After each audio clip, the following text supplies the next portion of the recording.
दोस्तों स्वागत है आपका मेरे चैनल वेल्थ मंत्रा पे। दोस्तों जैसा कि हम जानते हैं आज केमकॉन स्पेशलिटी केमिकल्स के रिजल्ट आने वाले थे। रिजल्ट मार्केट आवर्स के बाद कंपनी ने डिक्लेयर कर दिए हैं। बहुत ही बेसब्री से बाजार को इंतजार था केमकॉन के शेयर्स के रिजल्ट के बारे में। जैसा कि न्यूली लिस्टेड कंपनी है, लास्ट मंथ ही लिस्ट हुई है और काफ़ी देखी लिस्टिंग के बाद बहुत ज़्यादा डाउन ट्रेंड दिखाया है। और कैसे रहे रिजल्ट ये जानेंगे वीडियो में आगे। दोस्तों जैसा कि आज देखा कि केमकॉन स्पेशलिटी का शेयर पिछले कुछ दिनों से मजबूती दिखा रहा था। आज भी शेयर लगभग 443 रुपीज़ के पार बंद हुआ, लगभग 9 रुपये बढ़कर 2% की तेजी के साथ आज शेयर बंद हुआ। आज शेयर खुला 435 रुपये 10 पैसे पर और आधे घंटे के अंदर ही आप देखोगे कि 450 का लेवल टच कर लिया। जी हाँ, 10 बजे तक शेयर 450 के ऊपर चला गया।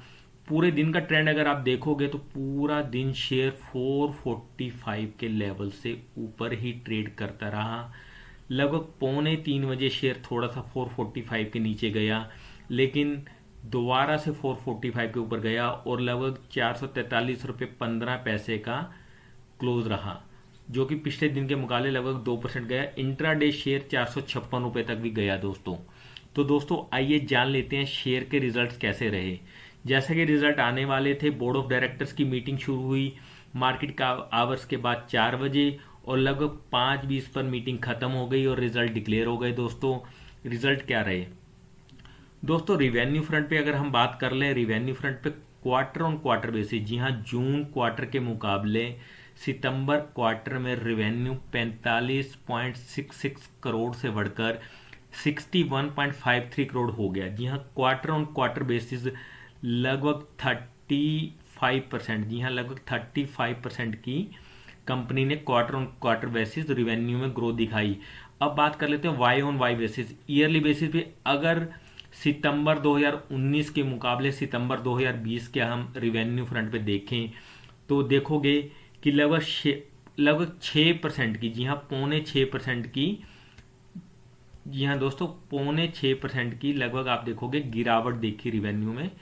लगभग ईयर ऑन ईयर बेसिस 5.6% की गिरावट दिखाई। हाफ ईयरली बेसिस पे अगर हम बात कर लें तो सितंबर 20 में खत्म हुई हाफ ईयरली और सितंबर 19 के में खत्म हुई हाफ ईयरली का अगर कंपैरिजन कर लें तो रिवेन्यू 154 करोड़ से कम होकर 107 करोड़ रुपए हो गए। तो लगभग यहाँ भी देखोगे कि आप 30% की revenue year on year basis half yearly में 30% की गिरावट शेयर के रिवेन्यू में दिखाई दी दोस्तों।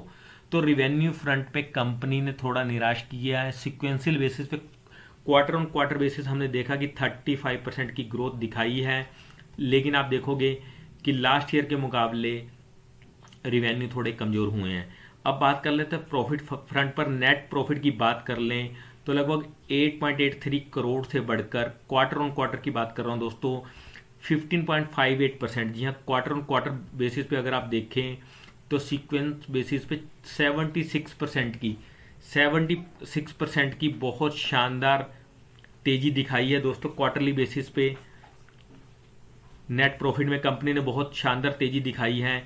ईयरली बेसिस पे बात कर लें तो 13 करोड़ 62 लाख से बढ़कर 15 करोड़ 58 लाख हो गए।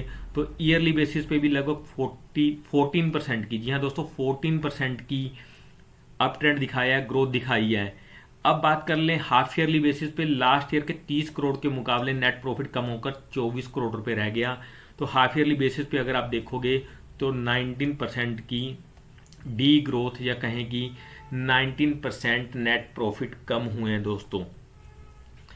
ईपीएस की बात कर लें, EPS quarter on quarter basis लगभग 76% बढ़कर 4.89 रुपीज़ पर शेयर हो गए और हाफ ईयरली बेसिस पे 14% बढ़कर half yearly Y on Y basis दोस्तों 14% बढ़कर 4.29 से 4.89 हो गए। हाफ ईयरली बेसिस पे ईपीएस में भी लगभग 19% की गिरावट रही है और 9.5 रुपये से गिरकर ईपीएस 7.67 पर शेयर हो गई है दोस्तों। और दोस्तों अब बात कर लेते हैं cash flow from operating activities. जी हाँ दोस्तों, ऑपरेटिंग एक्टिविटी से कैश फ्लो कंपनी का कैसा रहा? 39.71 करोड़ से बढ़कर जी हाँ दोस्तों, 39.71 करोड़ से घटकर 32.74 करोड़ रुपए सितंबर 20 में ख़त्म हुए हाफ ईयर में दिखाया है दोस्तों। तो अगर हम बात कर ले cash flow from operating activities, तो लगभग 19% की यहाँ पे भी कमी आई है दोस्तों। तो cash flow from operating activity भी कम हुआ है। और अगर हम एडजस्टमेंट करंट असेट्स और लाइबिलिटी के एडजस्टमेंट के बाद अगर हम बात करें तो 24 करोड़ से कम होकर net cash from operating activity सिर्फ और सिर्फ 2 करोड़ रुपए रह गया है दोस्तों। यहाँ पे 91% की गिरावट है दोस्तों, यहाँ पे 91% की मैसिव गिरावट है। तो ऑपरेटिंग फ्रंट पे भी अगर हाफ ईयरली लास्ट ईयर से हम कंपैरिजन कर लें तो कंपनी ने निराश किया है दोस्तों। लेकिन हम जैसा जानते हैं कि ये हाफ ईयर थोड़ा कोविड इम्पैक्टेड था और कंपनी का जैसा कि जानते हैं कि फार्मा सेक्टर की कंपनी है और रॉ मटेरियल मेजरली चाइना से आता है, तो इसका भी इम्पैक्ट कंपनी के शेयर पे, कंपनी की हाफ ईयरली परफॉर्मेंस में दिखाई दिया है दोस्तों। और दोस्तों आगे बात कर लेते हैं कैश कंपनी की बुक्स में। जी हाँ दोस्तों, कैश की बात कर लेते हैं। अगर हम बात करें तो लगभग 153 करोड़ रुपए कंपनी ने आईपीओ के जरिए, सेलिंग शेयर होल्डर के जरिए कंपनी ने जुटाए हैं दोस्तों। और कैश इन बुक्स अगर बात कर ले तो 9 करोड़ से बढ़कर लगभग 113 करोड़ रुपए, यानी कंपनी की बुक्स में लगभग 30 से 35 रुपए का कैश कंपनी की बुक्स में अवेलेबल है। तो कंपनी इस कैश को आगे कैसे यूज करती है, क्या एक्सपेंशन प्लान करती है या क्या रहता है, ये देखने वाली बात होगी दोस्तों। मैनेजमेंट की कमेंट्री अभी रिलीज नहीं हुई थी जब मैं ये वीडियो बना रहा हूँ दोस्तों। तो क्या रहेगा शेयर पे असर, क्या रहेगा, मेरा मानना है शेयर थोड़ा सा प्रेशर आपको दिखाएगा। जी हाँ दोस्तों, मंडे को जब शेयर खुलेगा तो थोड़ा सा प्रेशर दिखाएगा। रिवेन्यू फ्रंट पे भी गिरावट दर्ज की गई है और हाफ ईयरली बेसिस पे अगर हम करें नेट प्रॉफिट में भी गिरावट करी है। और कैश जनरेटिंग जो ऑपरेशनल एक्टिविटी से कैश जनरेटेड भी कम हुआ है दोस्तों। मार्केट थोड़ा सा प्रेशर दिखा देती है।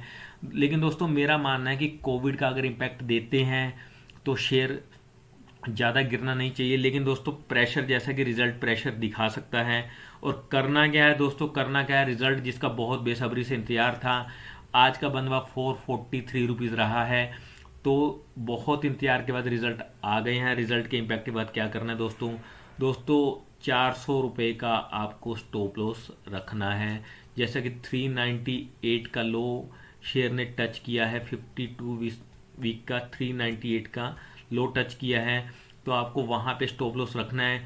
और अगर शेयर 2-3 ट्रेडिंग सेशन लगातार गिरावट दिखाता है तो दोस्तों अपना अगर डीपर स्टॉप लॉस रखते हैं तो 1 और 2 क्वार्टर आप इंतजार कर सकते हैं दोस्तों। और हो सकता है कि शेयर इस रिजल्ट को पचा ले, इस रिजल्ट को, कोविड का इम्पैक्ट पचा ले। और आगे की कमेंट्री क्या रहती है, आगे 1 और 2 क्वार्टर आपको देखने हैं दोस्तों। अगर लॉन्ग टर्म के लिए आप इसमें बने हुए हैं तो 1 और 2 क्वार्टर आपको शेयर को देनी होंगी। तो दोस्तों ये था पूरा रिजल्ट जो मैंने दिखाया। और दोस्तों कमेंट सेक्शन में कमेंट करके जरूर बताइए वीडियो कैसे लगी और आप शेयर के बारे में कैसा सोचते हैं दोस्तों।